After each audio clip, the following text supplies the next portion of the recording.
le sirvió como un medio para que el evangelio corriera y él llegó a decir frases extraordinariamente maravillosas para nosotros. Para mí, vivir es Cristo y morir es ganancia. Pablo fue llevado al tercer cielo. Primer cielo, las nubes, luego los astros, y él fue llevado a la presencia de Dios. Y él dice que vio cosas que no puede expresar con palabras. Fue un hombre, un siervo de Dios extraordinario. Sin embargo, sufrió mucho. El apóstol Pablo en segunda a los Corintios habla de sus sufrimientos. Y es interesante algo que este hombre dice ahí, que para mí en lo personal fue un momento de mucha consolación. Él dice en segunda a los Corintios 1:8, hermanos, no queremos que ignoréis acerca de nuestra tribulación que nos sobrevino en Asia. O sea, le vino una tribulación en Asia tan grande, escuchen ahora, fuimos abrumados sobremanera más allá de nuestras fuerzas, de tal modo que aún perdimos la esperanza de conservar la vida. Tal parece que Pablo llegó a un momento en que estaba tan afligido y tan cargado que él dijo, ya, yo no creo que yo voy a salir de esta, no voy a vivir. O probablemente estaba tan cargado que verdaderamente es como si él le dijera a Dios, Señor, yo no puedo más. Ya, yo no puedo más con esta vida. Y si eso le pasa a un hombre impío, a un hombre que no conoce a Dios, usted dirá, bueno, él se lo buscó. Ha vivido tan mal que eso es lo que está cosechando. Ha vivido tan desordenadamente que por eso está sufriendo. No, pero estamos hablando de un hombre de Dios. Y si ustedes leen conmigo, en otro contexto, el apóstol Pablo también habla de sus sufrimientos, de cómo él sufrió como ministro de Cristo y de cómo él sufrió ser apedreado, azotado, cómo estuvo en naufragio, cómo él fue objeto de ladrones que le robaron. Y cuando ustedes comienzan a pensar en toda la vida de este hombre, yo creo que hay un momento que usted tiene que decir, oye, pero a veces los cristianos sufren más que los no cristianos. Y es verdad, a veces nos vienen cosas de muchas formas que los que no son creyentes no sufren. Y la pregunta aquí sería esta, ¿cuál es la fuente del sufrimiento? ¿De dónde viene el sufrimiento? ¿Por qué los hijos de Dios sufren? Y hay varias respuestas. Una es que el diablo es la causa del sufrimiento humano. En Job 2:6 el Señor le dice a Satanás, he aquí, él está en tu poder. O sea, el diablo le trajo sufrimientos a Job. También encontramos en la palabra de Dios que el sufrimiento a veces es autoinfligido. La persona se hace daño a sí misma y la gente se busca el sufrimiento y se lo hace. También encontramos en la Biblia que el sufrimiento también viene por causa de la falta de otros. Padres que descuidan a sus hijos y los hijos sufren por consecuencia de eso. O hay abusadores, ladrones, violadores, personas que hacen daño. También nosotros sabemos que el sufrimiento puede venir a veces por cosas providenciales. Alguien dice tomado por mala suerte o algo así. Pero la pregunta es esta. ¿Pudiéramos decir que el sufrimiento también puede venir por la voluntad de Dios? Sí, la Biblia también enseña eso. En primer lugar, porque sin él ser la causa del mal, él permite que así sea, sin tomar placer en esto. A veces como un castigo, Dios puede mandar sufrimiento, pero no siempre es así. No siempre es así. A veces también el sufrimiento viene de parte de Dios, como en el caso de Job, con algún propósito que nunca llega a revelarse. A veces los hijos de Dios sufren y nunca llegan a saber por qué le pasan las cosas que le pasan. Por otro lado, nosotros encontramos que Dios a veces, en su soberana potestad, tiene un propósito mayor que el mismo sufrimiento, como en el caso del Señor Jesucristo. Él sufrió siendo justo. Y hermanos, por la bondad de Dios yo tengo años en la fe y yo pudiera cansarles contando de los sufrimientos y cosas que he pasado. ¿Realmente por qué?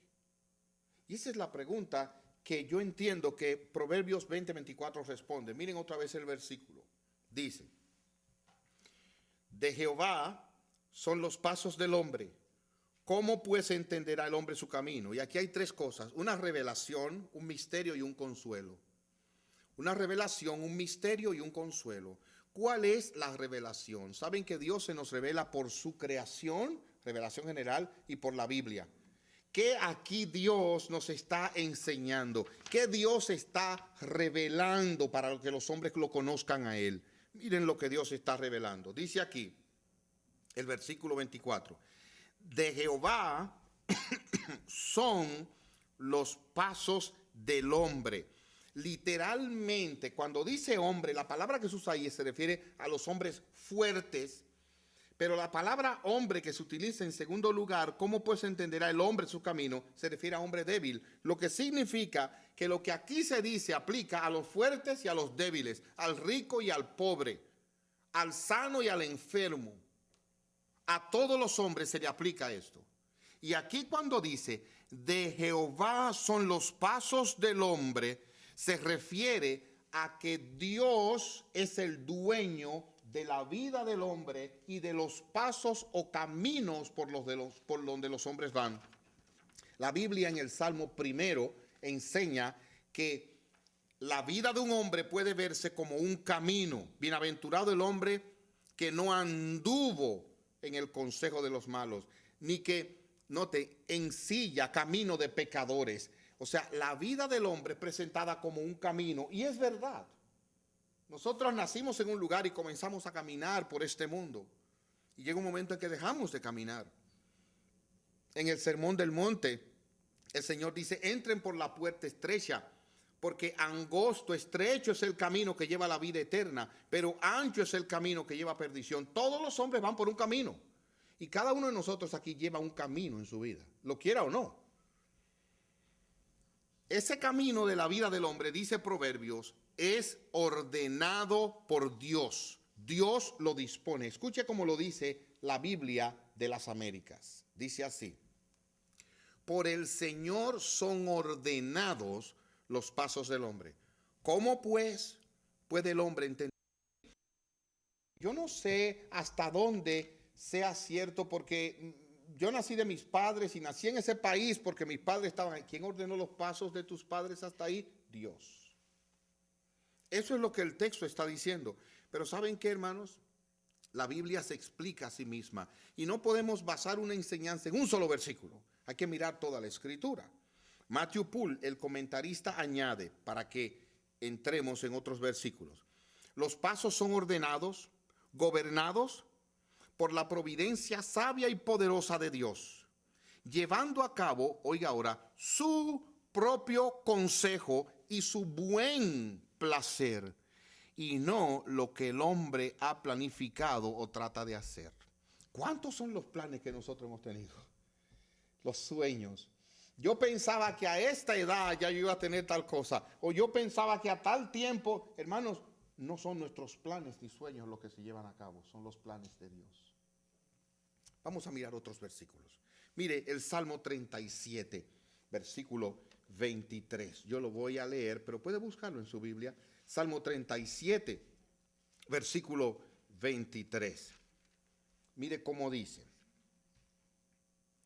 por Jehová son ordenados los pasos del hombre. Lo mismo, y él aprueba su camino. Dios es el que ordena los pasos del hombre. ¿Por qué una persona va por un camino y otro por otro camino? Dios está detrás de eso. ¿Cómo lo hace? Hermanos, veremos en un momento, que yo no lo sé, ni nadie lo sabe, pero Él es que está en eso.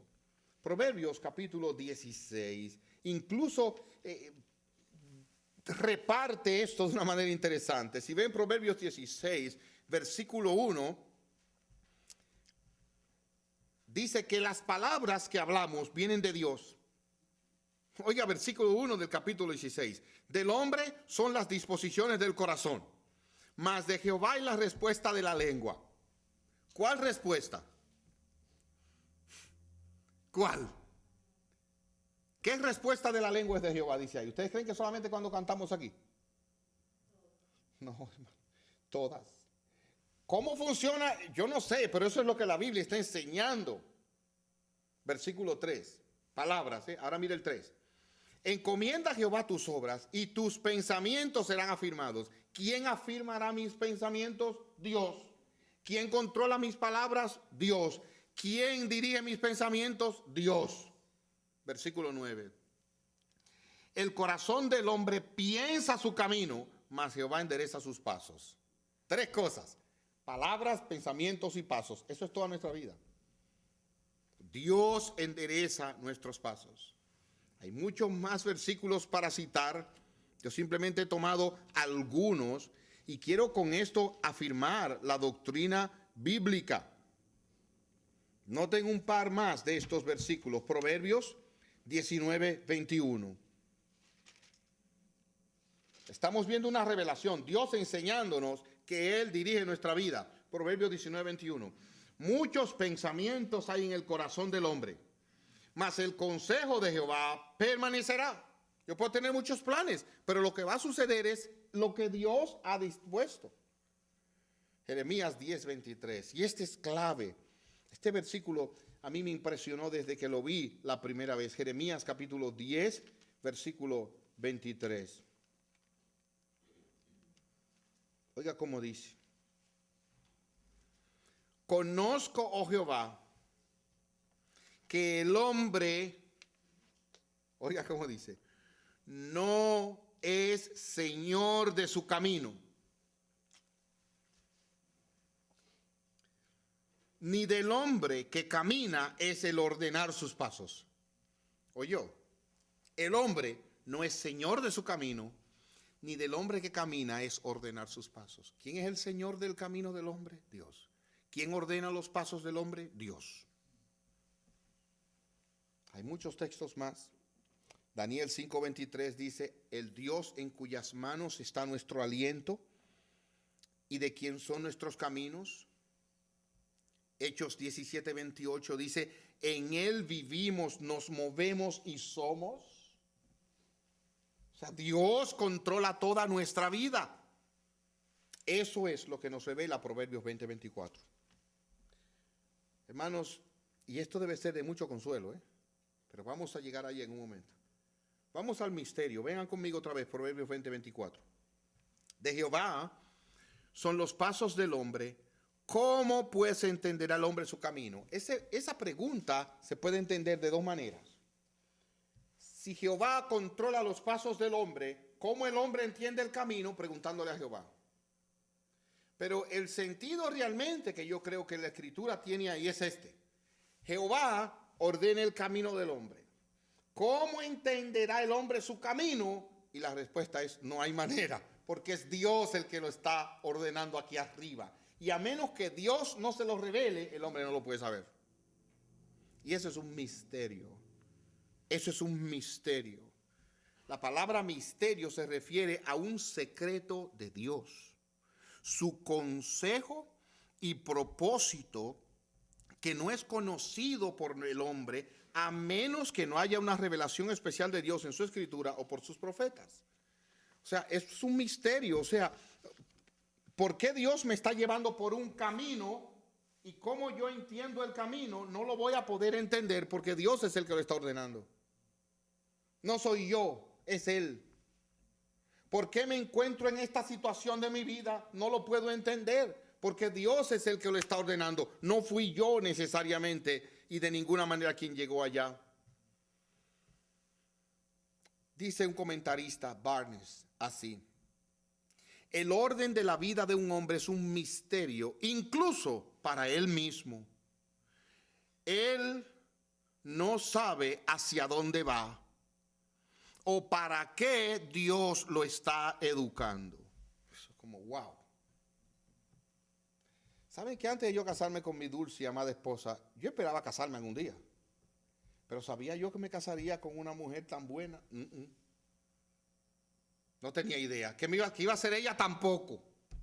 Y el día que la conocí no me imaginaba que iba a ser mi esposa. Brinqué de felicidad cuando me tocó, pero no me lo imaginaba. Dios ordenó las cosas para que así fuera, no fui yo. Él la preparó a ella, donde vivió, donde se formó, cómo creció, para que fuera la esposa mía. Eso lo hizo Dios, no yo. Ahora, cuando llegamos al punto donde yo quiero llevar vuestro corazón, y es el sufrimiento, ahí es donde la cosa se pone interesante. ¿Por qué? Bueno, porque si Dios es el que ordena mi vida, Él es que ordena mi camino. Cuando yo llego al sufrimiento, ¿quién lo ordenó? Dígame, hermanos. Dígamelo duro para ver si estamos creyendo lo mismo. Dios es el que dirige mi vida. Dios ordena mis pasos. Cuando mi vida y mi camino entran al sufrimiento, ¿quién lo ordenó? Dios. Sí, Él ordena todo. No es que cuando yo voy al sufrimiento, Dios hace así. Oh, no lo puedo ver. No. Dios está ordenando eso. Dios está guiando eso. Como, wow, espérate. ¿Y acaso hay justicia? Vamos por parte. Vamos a ver algunos ejemplos de la Biblia. José, el hijo de Jacob. ¿Recuerdan ustedes en Génesis capítulo 52? Vayan a Génesis capítulo 52, el final de la historia. Es bueno ver la cosa de atrás para adelante muchas veces, porque cuando usted tiene que el final es bueno, entonces puede ver el drama con más gusto. Génesis capítulo 50, yo me equivoqué. Si usted encuentra Génesis 52 en su Biblia, hermanos, estamos en problemas. Es Génesis capítulo 50. Pero mire que dice aquí al final, Génesis capítulo 50, versículo 20. José, al final de su vida, le dice a sus hermanos que fueron pidiéndole perdón y pidiéndole misericordia. Oigan qué le dice.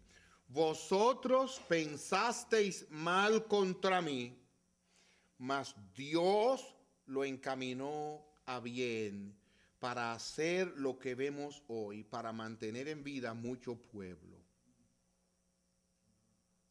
Oigan ahora, ¿de qué está hablando José? Le voy a dar el drama. Viviendo en familia, sus hermanos, por envidia, por odio, lo vendieron como esclavo. Como les compartía, estuve en abril en Haití y yo vi lo que es niños vendidos para esclavitud. Los padres de familia que tienen dinero no quieren que sus hijos hagan ciertos trabajos y ellos compran allí niños de familias en necesidad, le dan un dinero y eso le venden su niñito. Y ese niño es arrancado de su mamá, de su papá, de sus hermanitos y traído aquí como un esclavo a trabajar. Ahí en Haití, a esta altura de juego, 2017. Ahora ese no es el caso más triste.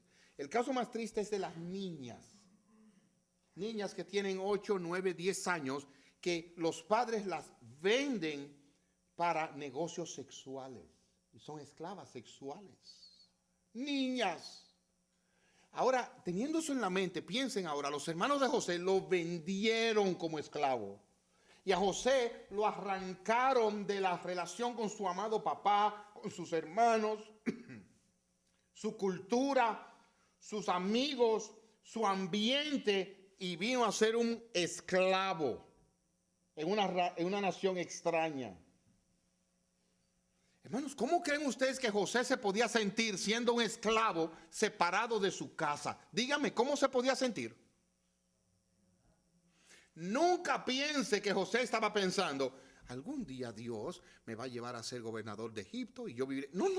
En ese momento era una ruina. Él podía decir, mi vida está perdida, arruinada. Mira lo que yo soy aquí, teniendo tanto allá. Eso no es todo. Vino a ser en la casa de Potifar un general quien atendía la casa. La mujer lo calumnió y dijo que él quería abusar de ella sexualmente. Lo metieron preso al calabozo. ¿Qué creen ustedes que estaría pensando José? Probablemente, oye, qué mala suerte tengo yo en la vida. ¿Acaso Dios está conmigo? De verdad, hermanos, hay momentos de nuestra vida que a usted le es difícil pensar que lo que yo estoy pasando lo ordenó Dios. Porque es tan duro, tan traumático, tan doloroso, que no lo podemos entender.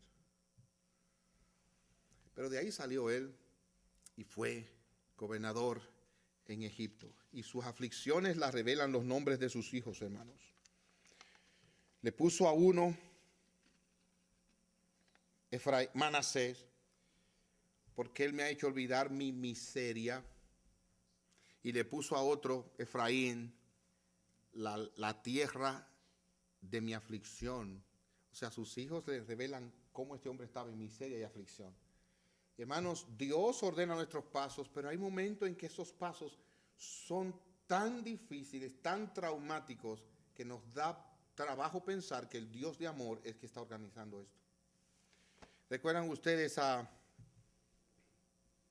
Noemí en el tiempo de los jueces?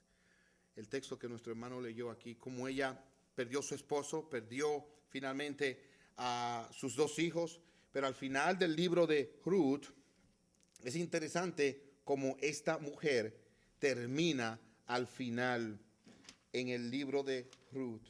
Voy a leerle solamente el final de esta historia feliz, como bien dijo José en el comentario. Gracias, hermano. Oigan cómo dice aquí la palabra de nuestro Dios en el final de la historia, versículos 16 y 17 de Ruth capítulo 4. Tomando Noemí el niño, el hijo, lo puso en su regazo y fue su aya, es decir, la que la crió.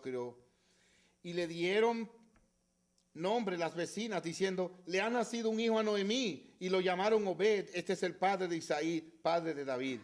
En otras palabras, ella crió al abuelo del rey David y terminó feliz. Pero en el momento en que se le murió su esposo y se le murieron sus 2 hijos, hermanos, ella jamás podía pensar que algún día Dios la usaría en la descendencia, en la raíz del Mesías. Y así, miren, nuestra vida Dios la está guiando por caminos de sufrimiento que no podemos entender, pero Dios es el que lo está guiando. Pero quiero referirles uno más que me pesó tanto la semana pasada no haberlo citado. Yo estaba tan presionado, ustedes se pueden imaginar temblando. Pero Job, yo tanto hubiera querido hablarles de Job. Al final de la historia, Job terminó, oiga bien, con el doble de lo que él tenía antes. O sea, el final de Job es él era rico y terminó con el doble. Menos los 10 hijos. Él tenía 10 hijos, los perdió y ahora solo le dieron 10 porque los otros simplemente estaban en la presencia de Dios, seguían siendo suyos en un sentido, ¿verdad? Ahora, yo quisiera que ustedes y yo hiciéramos un ejercicio y fuéramos al inicio del libro de Job, porque ahí se da una escena que para mí es como impresionante, hermanos. Mire allí Job capítulo 1. Vaya ahí, mi querido hermano y hermana. Busque ahí en Job capítulo 1.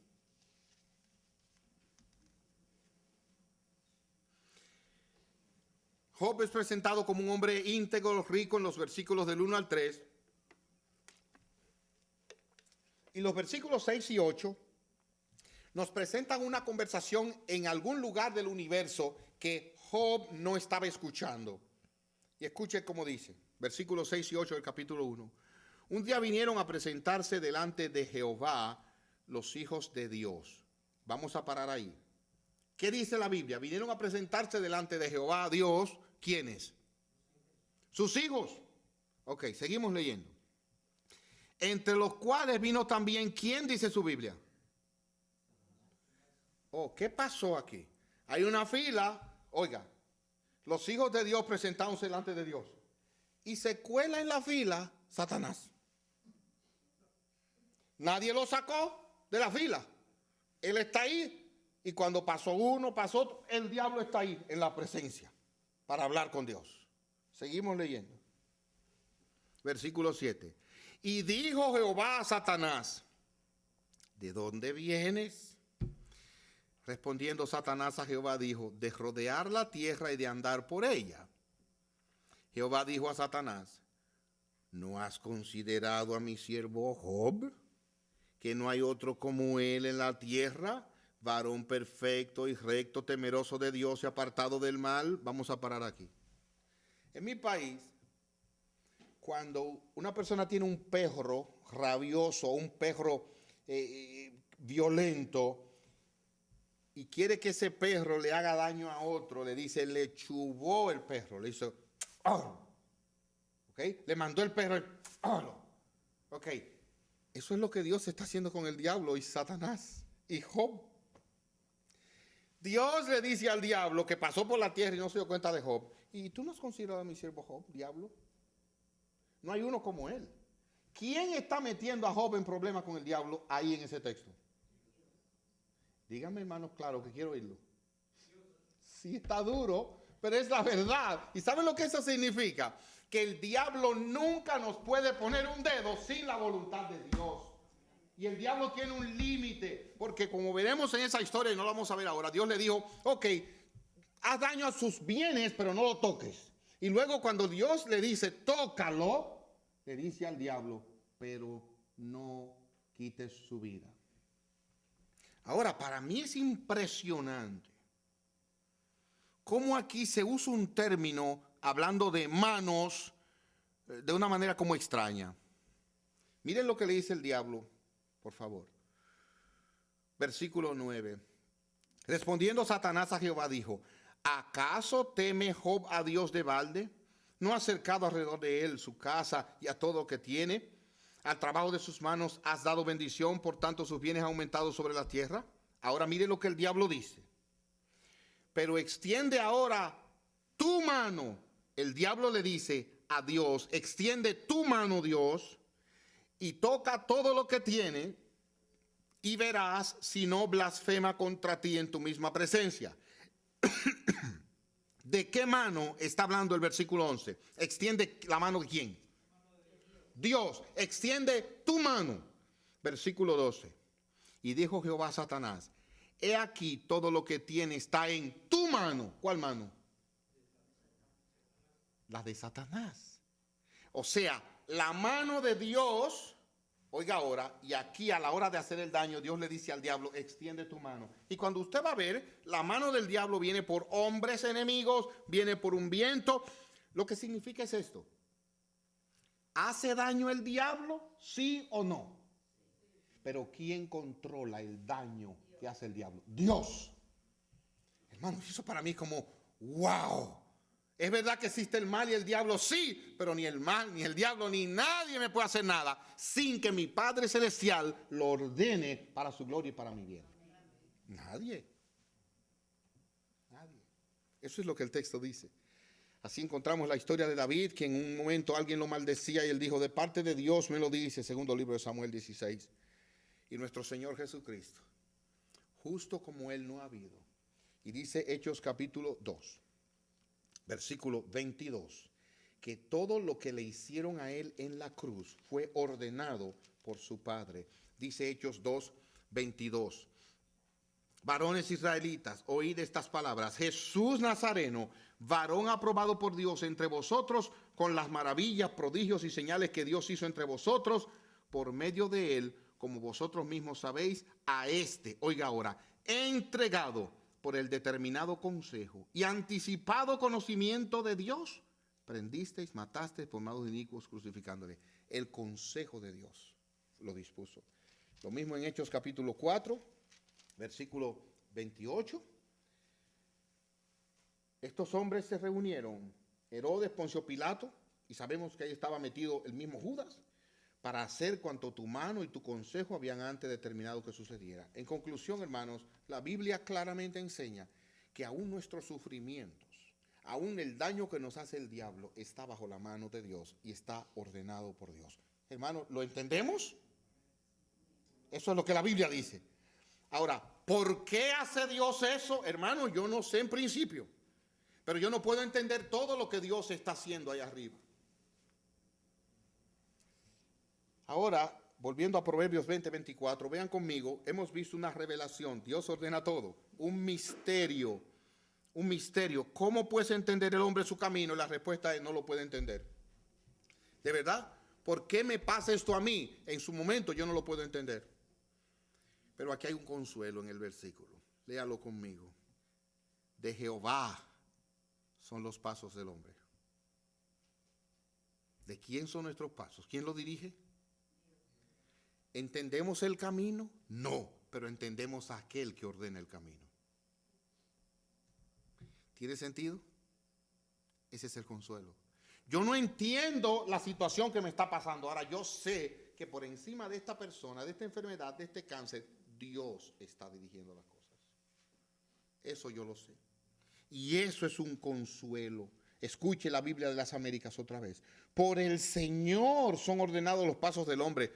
¿Cómo pues el hombre puede entender su camino. No lo voy a entender, pero yo sé que el Señor está allí. Y aquí hay varias observaciones. En primer lugar, ¿quién es que ordena los pasos? El Señor. Y debemos estar contentos de saber que nuestra vida no está en las manos de la casualidad, del accidente, del gobierno, ni de nadie, en las manos de Dios.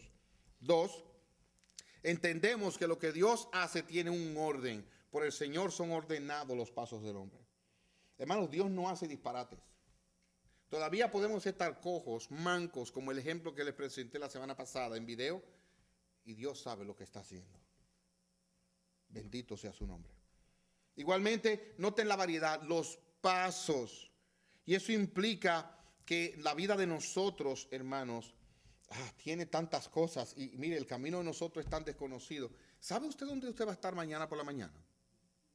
Usted espera estar en su trabajo, en la escuela, pero de seguro usted no está, ¿no? Solo Dios sabe dónde va a estar.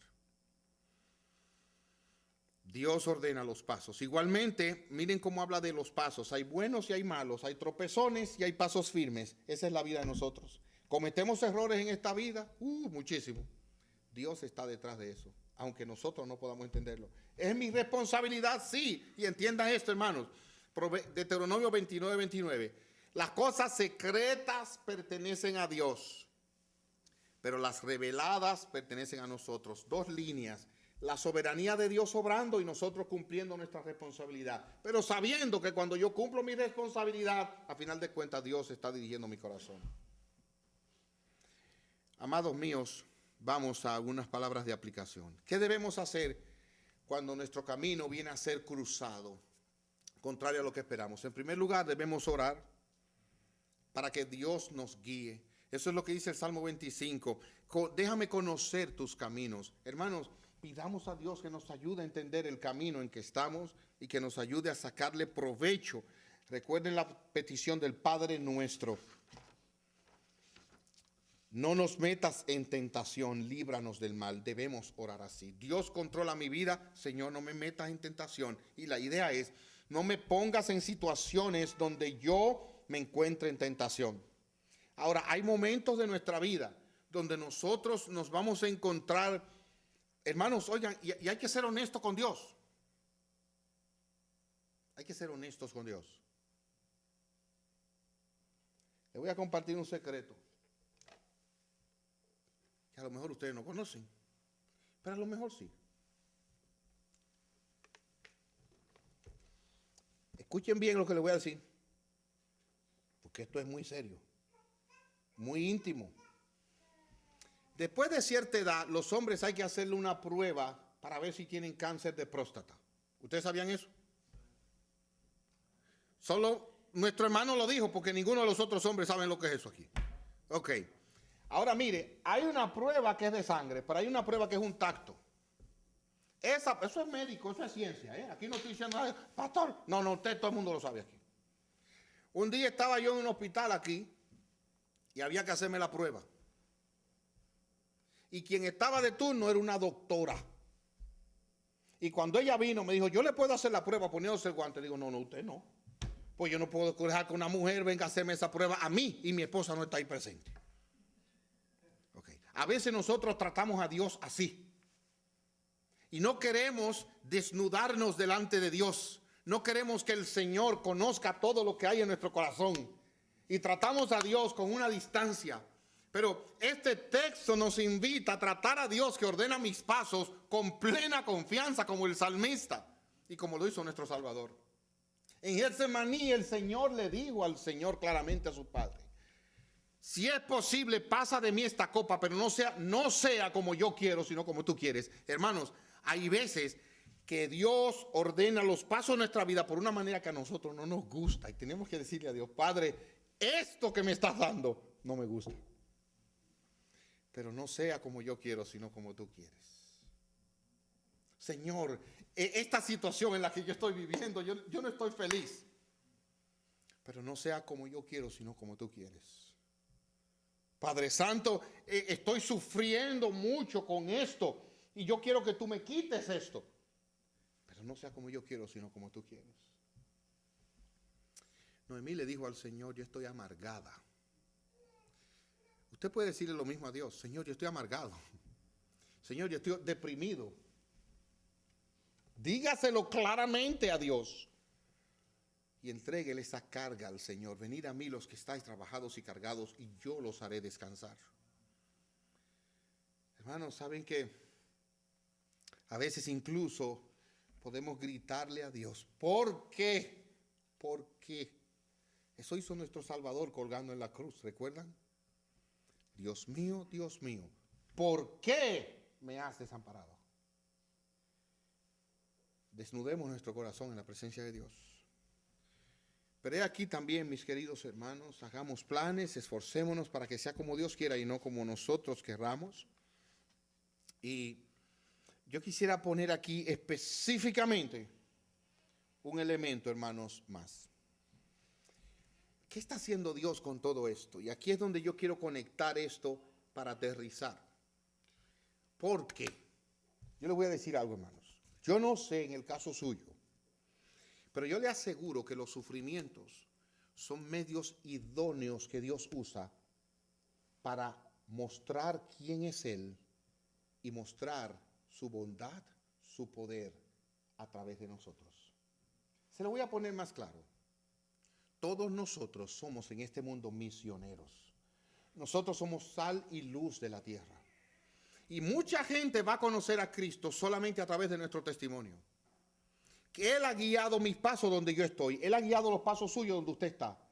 Y cuando usted se encuentre en sufrimiento y en dolor, entienda lo que está pasando. Dios ahí le estará usando para revelar su poder, su gloria, para revelar su grandeza y su bondad. Porque el poder de Dios se perfecciona en nuestra debilidad. Ayer escuché un testimonio que me impresionó el corazón. Fue un padre que él y su esposa le pusieron a su niño el nombre de Job, precisamente. Y si recuerdo bien, a los 8 años se le halló un cáncer al niño y murió el niño. Y en el funeral el papá recitó completamente el Salmo 103 y levantando sus manos decía, yo te bendigo, mientras lloraba. Wow. Ese es un momento donde usted dice, Dios es real, Cristo es real. Miren este hombre sufriendo y alabando a Dios, viendo al invisible. Dios ordena nuestro camino por el sufrimiento para poder testificar a un mundo incrédulo de la realidad de nuestro Dios. Ellos nos están viendo a ver cómo vamos a salir del fuego. Como Daniel, sin olor a humo y ni un cabello se le quemó. ¡Wow! Dios es real. El Dios que esta persona conoce es verdadero. Cristo es real.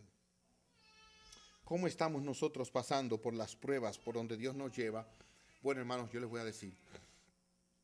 Probablemente vamos a pasar como Noemí diciendo, oh Señor, Señor, Señor, Señor. Estoy amargado, estoy amargada. Probablemente vamos a pasar por ahí, pero ¿saben qué? A final de cuentas Dios hará su voluntad y terminaremos bendiciendo su nombre. Yo no estuve cerca de Noemí, la Biblia no nos dice cómo murió ella, pero yo me imagino que ella que en un momento dijo estoy amargada, terminó alabando a Dios y regocijándose en la obra de Dios. Mis hermanos, va a llegar el día en que nosotros nos vamos a regocijar en todo lo que Dios ha hecho en nuestra vida. Aún el sufrimiento, vamos a decirle, Señor, gracias por ese sufrimiento. Gracias por esa prueba, gracias por ese dolor. Que Dios nos ayude a exaltar a Cristo y a presentar a Cristo a través de nuestros dolores y sufrimientos. ¿Pudieras tú decirle al Señor, gracias, gracias por el camino en que me has puesto? Gracias, gracias por la prueba en la que me has puesto. Yo te invito a que lo hagas en el nombre de Cristo. Vamos a orar. Padre nuestro, gracias por tu palabra, por tu espíritu y por enseñarnos tantas cosas. Oh Señor, que si tú no nos las dices, no la vamos a poder entender.